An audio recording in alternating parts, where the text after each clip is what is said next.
और ब्राह्मण ने ईश्वर को इसीलिए बनाया है, उसने ईश्वर की कल्पना इसीलिए की है ताकि वह अपना उल्लू सीधा कर सके, अपने स्वार्थों की। भगवान के सामने तो कोई रेप हो ही नहीं सकता। हाँ, पत्थर की मूर्ति जिनको ईश्वर लोग मानते हैं, हिंदू लोग ज़्यादा मानते हैं, तो उनके सामने रेप होते रहते हैं और वहाँ पर कोई भी। आप ये देखिए कि एक तरफ तो ईश्वर है जिसके बारे में हम कुछ भी नहीं जानते हैं, हम भी अंधे हैं, बताने वाला भी अंधा है। एक अंधा दूसरे अंधे को बता रहा है और एक अंधे के बताने पर दूसरा अंधा बस उसको मान कि हिंदू लोग जो है हमेशा भगवान से कुछ कुछ मांगते रहते हैं, हमेशा मांगने में लगे रहते हैं। ऐसा उनको लगता है कि जो भी कुछ मांगेंगे उनकी सारी मुरादें, सारी इच्छाएं भगवान ईश्वर जो है पूरी कर देगा। इसीलिए वहां पर ईश्वर शब्द जन्म वाली बात है, इसको हम जो है वैज्ञानिक तरीके से समझने का प्रयास करें, इसको अंधविश्वास से।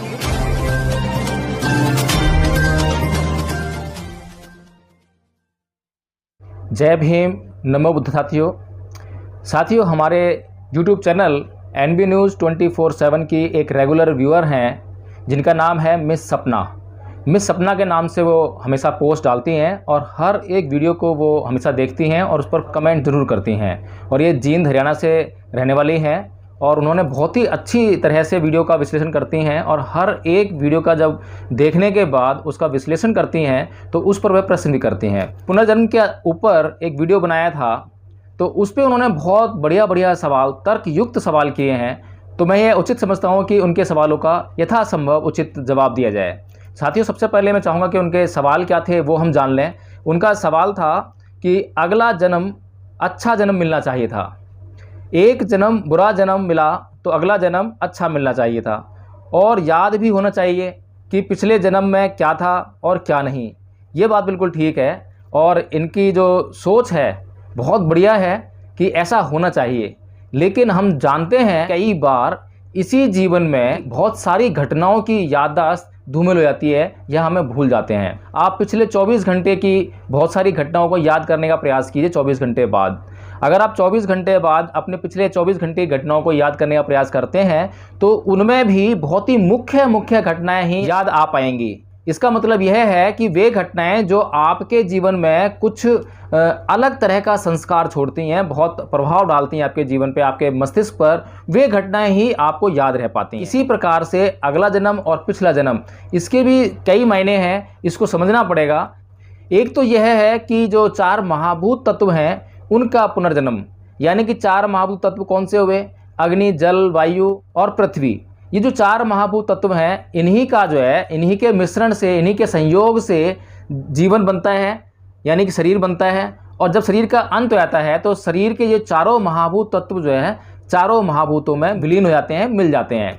तो इसी प्रकार से जब वे चारों तत्वों में विलीन हो गए तो दोबारा से जब उनका संयोग होता है कहीं ना कहीं, किसी न किसी परिस्थितियों में, किसी न किसी समय में, तो वे पुनः जीवन को शुरू करते हैं और उसको पुनर्जन्म कहते हैं। लेकिन यह पुनर्जन्म उसी शरीर का नहीं है जिस शरीर का विलीन हुआ था या जिस शरीर का विघटन हुआ था।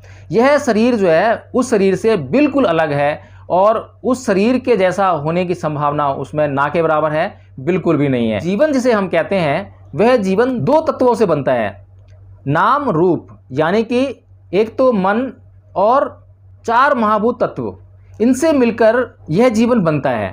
तो 4 महाभूत तत्व तो हमारे 4 महाभूतों में विलीन हो गए, उसी में जाके वो मिल गए। ये तो बात बड़ी मोटी सी बात है, ये तो बात सभी को समझ में आती है। लेकिन साथियों, एक बात जो सबसे बड़ा प्रश्न यह रहता है कि उस मन का क्या हुआ, उस मन के भीतर जो भावनाएं पूरे जीवन भर उभरी, जो घटनाएं उसके जीवन में घटी, उनका क्या हुआ, वो कहाँ गई? इसी का जवाब देने के लिए बुद्ध ने यह कहा कि अविद्या पच्चा संखारा, संखारा पच्चा विज्ञान, विज्ञान पच्चा नाम रूप, नाम रूप पच्चा सणायतन, सणायतन पच्चा फस्सो, फस्स पच्चा वेदना, वेदना पच्चा तड़हा, तड़हा पच्चा उपादान, उपादान पच्चा भव, भव पच्चा जाति और जाति पच्चा जरा मरण। इसका मतलब यह है साथियों कि सबसे पहले अविद्या यानी कि अविद्या, अज्ञानता के कारण जो संस्कार हमारे जीवन में उत्पन्न होते हैं उसके कारण विज्ञान जन्म लेता है, और विज्ञान के कारण नाम रूप जन्म लेता है, मन और शरीर जन्म लेता है। इन्हीं 2-3 तत्वों को अगर हम अच्छी तरह से समझ लें, क्योंकि ये बहुत ही गहरी रिसर्च का विषय है और इस पर जो है, क्योंकि बुद्ध ने जिस तरीके से अपने अंतर मन से इस चीज़ को जाना और पूरे संसार को बताने का कार्य किया, अब उस चीज़ को समझने के लिए हमें उसी स्थिति में जाना बहुत ज़रूरी है। और अगर हम उस स्थिति में नहीं जा पाते हैं तो इस चीज़ को पूरी तरह से समझना हमारे लिए भी बहुत बड़ी बात रहेगी। लेकिन यहाँ से हम मोटे मोटे तौर पर यह समझ सकते हैं कि किस तरह से जन्म होता है। उदाहरण के लिए मोटी सी बात मैं समझा सकता हूँ कि आपके भीतर बहुत तरह की इच्छाएं हर रोज़ होती हैं। उनमें से बहुत सारी इच्छाएं ऐसी होती हैं जो प्रबल होती हैं, और जो प्रबल इच्छाएं होती हैं उस पर आप जो है काम करने लगते हैं। जब उन पर काम करते हैं तो वो आपको रिजल्ट देती हैं। तो इसी प्रकार से आपके मन की स्थिति है, जब तक आपके मन में तणहा यानी कि तृष्णा, यानी कि किसी भी विषय के प्रति तृष्णा जागृत रहेगी, लेस मात्र भी तृष्णा जागृत रहेगी, तो उसको आप परिणाम में महसूस करेंगे, उसका परिणाम जरूर मिलेगा। इसी तरह से हर व्यक्ति को अपने जीवन से प्रेम होता है, वह कभी भी मरना नहीं चाहता है, और इस तृष्णा को लिए हुए ही वह मरता है। ऐसा कोई भी व्यक्ति नहीं है संसार में सिवाय उन लोगों के जो अरहत हो चुके हैं, जो इस संसार को समझ चुके हैं, इस शरीर को समझ चुके हैं कि यह शरीर जो है मात्र दुख के अलावा कुछ नहीं है, इस शरीर से दुख ही दुख मिलते हैं। तो जो यह समझ जाते हैं कि इस शरीर से दुख ही दुख मिलते हैं, और यह जीवन उस नदी की तरह है जो बहुत ही ज़्यादा स्नेह रूपी लगती है, बहुत ज़्यादा प्यारी लगती है, प्रियतम लगती है, और उस नदी को हर कोई पाना चाहता है। मैं यहाँ पर धम्पद की उस गाथा का उल्लेख करना चाहूँगा जिसमें तथागत ने कहा कि सरितानि स्नेहितानि च सोमंसानि भवन्ति जंतुनो ते सोतसता सुखेसिनो ते वे जाति जरूपगनरा। अर्थात स्नेह रूपी नदियाँ प्राणियों के चित्त को अच्छी लगती हैं। सुख के फेरे में पड़े हुए व्यक्ति बार बार उसकी धारा में बहे जाते हैं और बार बार जन्म मरण के चक्र में आ फंसते हैं।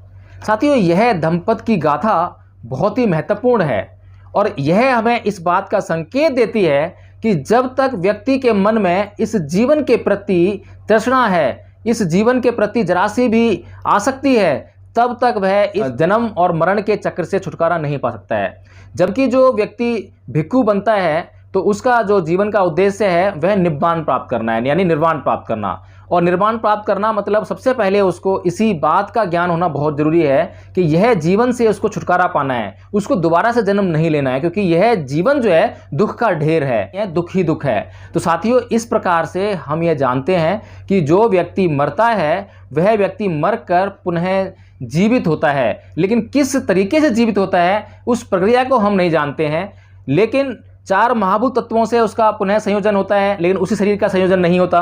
इसी प्रकार से जो चित्त है, यानी कि जो एनर्जी है, उसका भी एनर्जी के अंदर जो है विघटन होता है, उसमें भी विलीन हो जाती है, लेकिन वो पुनः किस प्रकार से दोबारा से अपने अस्तित्व में आती है, यह अभी रिसर्च का विषय है, और इसको सिर्फ तथागत जान पाए। और इसी आधार पर हम ये कह सकते हैं कि हम दोबारा से पुनः जन्म ग्रहण करेंगे, लेकिन उस जन्म को ग्रहण करने में हमारी मानसिक अवस्थाएं कारगर होंगी। हम अपने जीवन में 2 तरीके से काम करते हैं, 2 प्रकार की घटनाएं हमारे जीवन में होती हैं। एक तो हमारे इस शरीर से जो घटनाएं हो रही हैं, इस शरीर से जो भी घटनाएं हो रही हैं वे तुरंत परिणाम देने वाली हैं। जैसे कि आप अगर ज़मीन पर फावड़ा चलाएंगे तो उससे गड्ढा खोद सकेंगे, गड्ढा तुरंत खुदेगा। आप अगर पानी पिएंगे तो तुरंत ही उसका परिणाम मिलेगा, आपकी प्यास बुझ जाएगी। यानी कि इस शरीर से जितने भी आप कार्य करेंगे वो आपको तुरंत परिणाम देने वाले हैं, लेकिन आपकी मानसिक अवस्थाएं भी आपको परिणाम देती हैं। आज आपके मन में कोई भी किसी भी प्रकार की बुरी मानसिक अवस्था ने घर कर लिया तो वो आज आपको उसका परिणाम नहीं देगी, लेकिन वो धीरे धीरे धीरे धीरे बढ़ती रहेगी और उसका रिजल्ट आपको धीरे धीरे जीवन में मिलेगा। और यह जीवन में ही आपको रिजल्ट मिलना रुकेगा नहीं, बल्कि वह मानसिक स्थिति आपके अगले जन्म तक निरंतर चलती रहेगी। तो बुद्ध ने आत्मा का निरोध किया और उस पुनर्जन्म का विरोध किया जो कि हिंदू धर्म के लोगों का पुनर्जन्म है, बल्कि बुद्ध ने चित्त की बात बताई। चित्त पर उन्होंने ऐसा कहा कि आप चित्त पर काम करके आप उसको सुधार सकते हैं।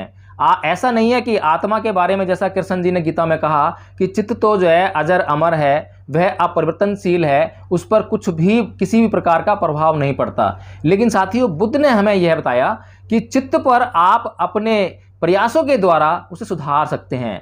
इसीलिए आज इस जीवन में आप अपने चित्त को जितना सुधार लेंगे, आप अगले जन्म में अपने चित्त को वहीं से प्राप्त करेंगे। लेकिन फिर से वह संभावना है, क्योंकि आपको फिर से उस पर प्रयास करना पड़ेगा। उस चित्त को जो आपने इस जीवन में सुधारा है, आप वहां शुरू तो करेंगे, लेकिन आप वहां से पीछे की तरफ भी आ सकते हैं और वहां से आगे की तरफ भी जा सकते हैं। यह आपके प्रयासों में सम्मिलित है। यानी कि बुद्ध ने कर्म का सिद्धांत बताया कि आप अपने कर्म के हिसाब से, अपने कर्म के आधार पर अपनी मानसिक अवस्थाओं को सुधार कर सकते हैं।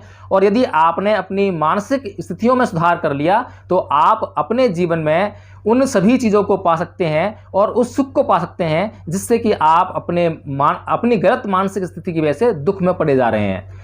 जैसे कि बुद्ध ने हमें बताया कि गरीबी एक रोग है।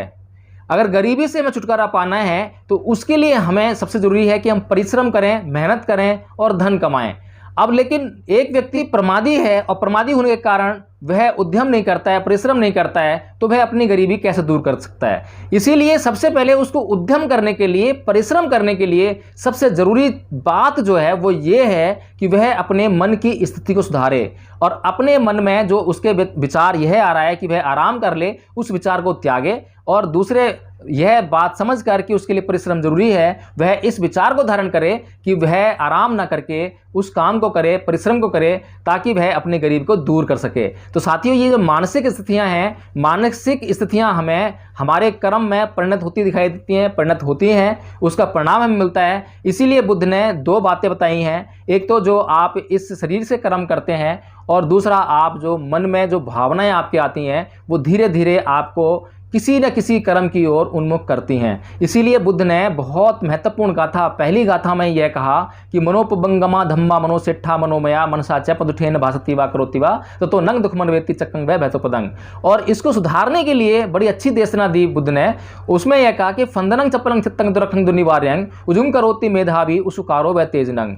यानी कि पहली गाथा में यह बोल रहे हैं बुद्ध कि ये जो मन है ये सभी प्रकार की प्रवृत्तियों का अगुवा है। यानी कि कुछ भी जो शुरू होता है आपके शरीर के द्वारा या आपके मन में, वो सबसे पहले मन में शुरू होता है और मन में शुरू होता है तभी आप जो है आगे काम करने के लिए प्रवृत्त होते हैं। गीता में जो श्री कृष्ण कहते हैं उससे बिल्कुल अलग हटके ये सिद्धांत है। वहां पर मन की बात बिल्कुल नहीं है, चित्त की बात बिल्कुल नहीं है, चित्त के ऊपर बिल्कुल जोर नहीं है, बल्कि बुद्ध पूरा का पूरा जोर जो है चित्त पर देते हैं। इसीलिए दूसरी जो गाथा मैंने बताई इसमें बुद्ध यह कहते हैं कि जो मन है या चित्त है वो चंचल है, क्षणिक है, जरा सी देर में इधर से उधर हो जाने वाला है। इसीलिए इसको जो सीधा करने का काम करते हैं, इसको जो मेधावी पुरुष होते हैं वो इसको सीधा करने का काम करते हैं और उसी प्रकार से इसको सीधा करते हैं जैसे बाण बनाने वाला बाण को सीधा करता है। बहुत ही मेधावी परिश्रम का काम है चित्त को सीधा करना, और बुद्ध का पूरा धर्म जो है चित्त को सीधा करने पर ही है। इसलिए सपना जी, मैं आपसे आग्रह करूंगा कि जो पुनर्जन्म वाली बात है इसको हम जो है वैज्ञानिक तरीके से समझने का प्रयास करें, इसको अंधविश्वास से लिप्त होकर ना समझें, इसको हम जो है बुद्ध के मार्ग पर चलकर, बुद्ध के ज्ञान को समझकर, आप बुद्ध की किताब पढ़ें। और बुद्धाइन धम्मा में परम पूज्य बाबा डॉक्टर भीमराव अम्बेडकर ने इस पर बहुत अच्छी तरह प्रकाश डाला है, आप उसको पढ़ें तो उसमें आपको थोड़ा सा प्रकाश मिलेगा। उसके बाद और भी थोड़ा सा सोचें, समझें और रिसर्च करें तो आपको इसके ऊपर जो है बहुत ही अच्छी आपको नॉलेज होगी। सपना जी, आपने लिखा है कि सर हम भगवान को नहीं मानते और भगवान को मानने वाले से जरूर डर लगता है, अंधभक्ति खतरनाक होती है। बहुत सही बात कही आपने, लेकिन आप यहाँ पर भटकाव में हैं। आप ईश्वर को और भगवान को एक ही स्तर पर रख रही हैं। ईश्वर में और भगवान दोनों शब्दों में बड़ा अंतर है। ईश्वर का मतलब होता है इस माने इच्छा करना और वर माने देना, यानी कि जो इच्छा करते ही दे दे उसको ईश्वर कहा गया। आपके वेदों में, पुराणों में सब जगह जो है ईश्वर शब्द मिलेगा, लेकिन जो बुद्ध के बाद ब्राह्मणों के रचित ग्रंथ हैं वहां पर ही सिर्फ आपको जो है भगवान शब्द मिलेगा। इसका मतलब यह है कि हिंदू धर्म के लोग जो हैं ईश्वर शब्द की व्याख्या करते हैं, और ईश्वर यानी कि जो आपको मांगने पर कुछ भी दे दे। और ऐसा हम देखते भी हैं कि हिंदू लोग जो है हमेशा भगवान से कुछ कुछ मांगते रहते हैं, हमेशा मांगने में लगे रहते हैं। ऐसा उनको लगता है कि जो भी कुछ मांगेंगे उनकी सारी मुरादें, सारी इच्छाएं भगवान ईश्वर जो है पूरी कर देगा। इसीलिए वहां पर ईश्वर शब्द प्रयुक्त हुआ है। लेकिन जब बुद्ध का सिद्धांत इस दुनिया में प्रचलित हो गया और बुद्ध ने हिंदू धर्म के सभी सिद्धांतों को चूर चूर कर दिया, खत्म कर दिया, तो उसके बाद ब्राह्मणों को उन्हीं सिद्धांतों को तोड़ मरोड़ कर अपने ब्राह्मणी सिद्धांतों में प्रयुक्त करना पड़ा, अपने ग्रंथों में उनको लेकर आना पड़ा, क्योंकि भगवान शब्द की बड़ी महत्ता प्रकट हो गई थी। क्योंकि भगवान शब्द का अर्थ हुआ भग्ग रागो भग्ग दोषो, यानी कि राग और द्वेष, राग और द्वेष जैसी जो बुराइयां होती हैं मन के अंदर, उनका भगन करने वाला। जब वंदना करते हैं तो हम उसमें बोलते हैं कि नमो तस्य भगवतो अरहतो सम्मा संबुद्धस्य, यानी कि मैं उन सम्यक संबुद्ध को नमन करता हूँ या करती हूँ जिन्होंने अपनी 6 इंद्रियों पर पूर्णतः नियंत्रण स्थापित करके अपने भीतर से काम, क्रोध, मोह, लोभ, द्वेष, तृष्णा, ईर्ष्या आदि सभी बुराइयों को समाप्त करके विशुद्ध चित्त को प्राप्त कर लिया है। तो अब ये देखिए कि एक तरफ तो ईश्वर है जिसके बारे में हम कुछ भी नहीं जानते हैं, हम भी अंधे हैं, बताने वाला भी अंधा है। एक अंधा दूसरे अंधे को बता रहा है और एक अंधे के बताने पर दूसरा अंधा बस उसको मानकर ही चले जा रहा है। दूसरी तरफ हमारे सामने भगवान शब्द की पूरी व्याख्या है, जिसमें कि यह कहा गया है कि कोई भी व्यक्ति इस संसार में, कोई भी व्यक्ति यदि अपनी इंद्रियों पर नियंत्रण स्थापित कर लेता है और अपने भीतर से इन काम, क्रोध, मोह, लोभ, द्वेष, ईर्ष्या, तृष्णा, ईर्ष्या आदि सभी बुराइयों को निकाल बाहर करके अपने चित्त को परिशुद्ध कर लेता है, तो वह भगवान की श्रेणी में आ जाएगा, भगवान बन जाएगा, उसे भगवान हम कहेंगे। तो भगवान और ईश्वर में बहुत फर्क है, इसलिए आप जो है भगवान से मत डरिए, बल्कि भगवान से आप प्यार कीजिए और खुद भी भगवान बनने की राह पर आइए, खुद भी भगवान बनने का प्रयत्न कीजिए। तो इसके बाद सपना जी आप कहती हैं कि पत्थर की मूर्ति चुपचाप रहती है, रेप तक नहीं रो सकती, भगवान की ही वजह से तो रेप होता है। हाँ, आपने बिल्कुल ठीक कहा, लेकिन जैसा मैंने बताया अभी आपको कि ईश्वर रेप होते देखता है लेकिन भगवान नहीं। भगवान तो उस रेप को होने ही नहीं देंगे, उसके सामने तो कोई अपराध घटित हो ही नहीं सकता। जैसा कि बुद्ध के जीवन काल में हमने देखा कि मदिरा पिए हुए हाथी को, मदमस्त हाथी जो पागल हाथी है, उसको भी बुद्ध ने कंट्रोल कर लिया। अंगुलीमाल जैसे हिंसक प्राणी को अपने कंट्रोल में कर लिया। तो ये कोई चमत्कार नहीं थे, ये प्रभाव था उस व्यक्तित्व का जो कि 6 इंद्रियों के नियंत्रण करने पर प्राप्त होता है।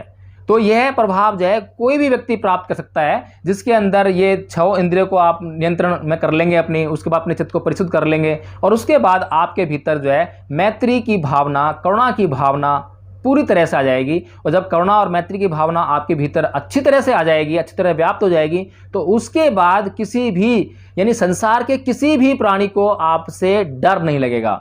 और जब किसी को डर नहीं लगेगा, बल्कि जो अपराधी किस्म के लोग हैं वो अपराध करने से आपके सामने स्वतः डरेंगे, इसीलिए भी अपराध नहीं कर सकेंगे। तो बुद्ध ने अंगुलीमाल डाकू को जब सुधारा तो उसमें कोई चमत्कार नहीं था, बल्कि वह जो अपराध कर रहा था उसके अपराध करने की गति रुक गई। क्योंकि जब ऐसा व्यक्तित्व सामने आया तो उसका प्रभाव सामने आया जो कि हर एक समस्या का हल लिए हुए है। तो अंगुलीमाल के मन में जो भीतर, उसके मन के भीतर जो समस्याएं व्याप्त थीं, उन सभी समस्याओं का जब समाधान हो गया, जब उसके पास कोई प्रश्न ही शेष न रहा, तो उसके पास कोई चारा ही नहीं था बुद्ध की शरण में जाने के सिवाय।